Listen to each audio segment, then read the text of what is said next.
You know, when most of us think about yoga, we're thinking about getting flexible or maybe building some strength.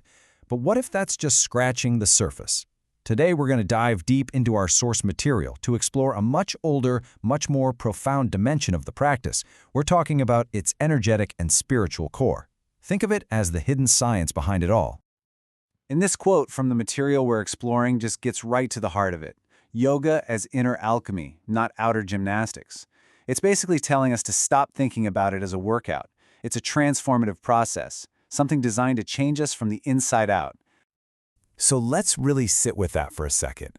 Really think about it.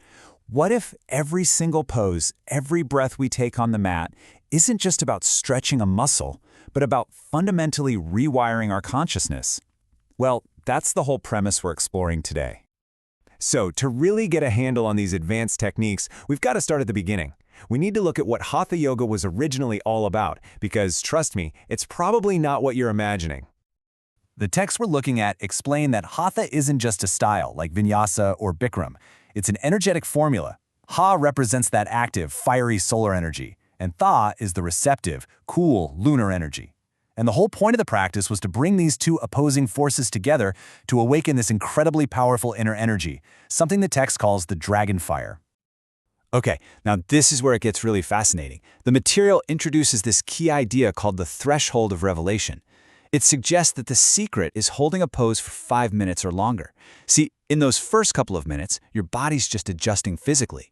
Then, for the next few, your nervous system starts to shift. But then, right around that 5-minute mark, that's when the practice goes deeper and the subtle, energetic body awakens. That's where the real alchemy begins. All right, so if you've held a pose long enough to awaken this powerful energy, how do you control it? How do you stop it from just fizzling out? And that's where our first set of tools comes in, the bandhas, or as these texts so poetically call them, the dragon's energy locks. The best way to think about bandhas is like they're valves in your internal energy system. When you engage them, you're not just tensing a muscle. You're literally stopping your vital life force, your prana, from leaking out. Instead, you get to redirect it, pushing it inward and upward, building up this internal pressure that can lead to some really profound shifts.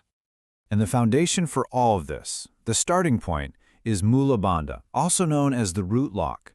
It's located right at the base of the spine, and its main job is to create an energetic seal, to stop that foundational energy from just scattering and leaking out. And listen, it's way more subtle than you might think. This isn't some forceful clench. The source describes it as a gentle lift, almost like you're imagining a golden thread being drawn up from the perineum. It's this soft, sustained engagement that you can hold even while you're breathing totally normally. So, how do you know you're doing it right? Well, the texts point to a few key signs. You might feel a sense of being really grounded, but also lifted at the same time. Maybe a subtle warmth at the base of your spine. And you'll get a clear sense that energy is moving up. And here's the crucial part. This practice is a direct on-ramp to deeper states of focus and meditation. Now, once you have that foundation, we add 2 more locks to create a complete circuit. First up is Uddiyana Bandha, in the lower abdomen. Its job is to create this strong upward current of prana, kind of like an energetic vacuum, pulling everything up towards your core. And then, way up at the throat, you have Jalandhara Bandha, which acts like a lid, preventing all that energy you've cultivated from just escaping through your head. So with the root locked and the throat sealed, you've created this fully contained energetic system. And when you engage all 3 of these at the same time, you get what's known as Mahabandha, the Great Lock. This creates an incredibly powerful, unified energy field that our source material says can trigger these profound states of inner stillness and total absorption. So, we've got the internal locks down. Now let's talk about the external switches. We're moving on to mudras, the sacred hand gestures that give us another, even more subtle layer of control over our inner energy. You see, mudras are so much more than just symbolic hand positions. Our hands are absolutely packed with nerve endings. So by holding our fingers in these very specific ways, we're literally creating neurological circuits that directly influence our brain, our nervous system, and the way prana flows through our entire body. It's pretty amazing. Let's look at 4 essential mudras to really see how this works. First, you've got Chin Mudra. You've probably seen this one in pictures of meditation. It's for enhancing focus and receptivity.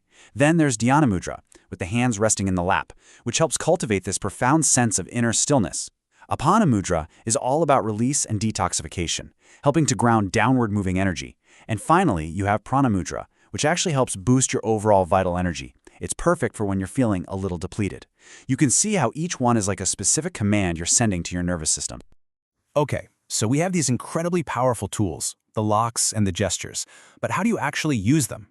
Let's break down a practical framework for weaving all of this into a yoga session you might already be doing. So here's how a complete session could look. You could start your practice with Dhyana Mudra for stillness, maybe with a light root lock just to get grounded. Then, during your asanas, especially those long 5-minute holds, you can apply the other locks that are relevant. For your breath work, you might use Chin Mudra to sharpen your focus while gently engaging the bandhas. And then finally, you can return to that stillness mudra and meditation to really deepen the whole experience. And the results? They're totally holistic. Physically, you'll start to feel more stable and energized, and not just on the mat, but in your daily life. Energetically, that inner fire becomes less of an abstract idea and more of a tangible, real experience. And most importantly, on the level of consciousness, you'll find deeper focus, your intuition will get sharper, and you'll feel a much stronger connection to your own inner wisdom. And finally, the texts leave us with some really crucial wisdom about the right way to approach all of this. This isn't about brute force or straining yourself. It's about cultivating sensitivity. It's what you might call the path of subtle mastery. And this brings us to this beautiful guiding principle. Your awakened sensitivity is the best teacher.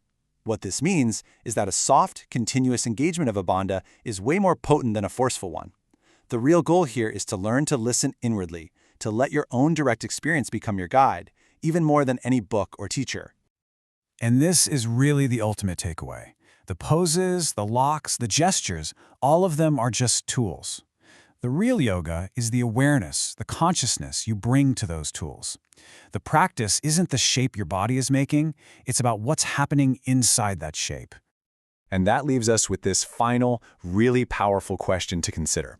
It shifts the whole focus from yoga being something you do for an hour a day to a state of being that you cultivate and embody in every single moment. It's a question of whether the practice stays separate from you or whether it becomes the very essence of who you are.